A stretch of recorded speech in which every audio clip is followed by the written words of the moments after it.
আর এই ডায়াবেটিসকে বলা হয় mother of all disease. Heart, kidney, brain, এমন কোনো অর্গান নেই যেটাকে ডায়াবেটিস এফেক্ট করে না। ইদানিং আগের থেকে অনেক বেশি টায়ার্ড ফিল করছেন। এটা হতে পারে শুধু অলসতা নয়, একটা হাই সুগার ওয়ার্নিং। আপনি ঘন ঘন প্রস্রাব করছেন, অতিরিক্ত পিপাসা পাচ্ছে, বারবার আপনি পানি খাচ্ছেন। আপনার বডি আপনাকে বলতেছে যে আপনার শরীরে সুগারের মাত্রা অনেক বেশি। চোখে আগের থেকে অনেক ঝাপসা দেখছেন।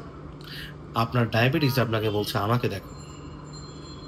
বাংলাদেশে প্রতি ১০০ জন মানুষের মধ্যে ১৪ জন প্রাপ্তবয়স্ক মানুষ ডায়াবেটিসে আক্রান্ত। আর এই ডায়াবেটিসকে বলা হয় মাদার অফ অল ডিজিজ। আমাদের শরীরে heart, kidney, brain, muscles, nerve, eyes, এমন কোনো অর্গান নেই যেটাকে ডায়াবেটিস এফেক্ট করে না। আপনার শরীরে অতিরিক্ত জ্বালাপোড়া হচ্ছে, ডায়াবেটিস আপনার নার্ভ এন্ডিংগুলিকে এফেক্ট করেছে।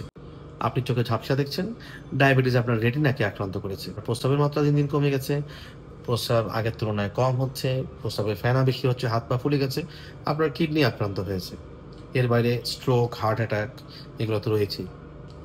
সো অতিরিক্ত টায়ার্ড ফিল করেন with no reason, please go check your blood sugar.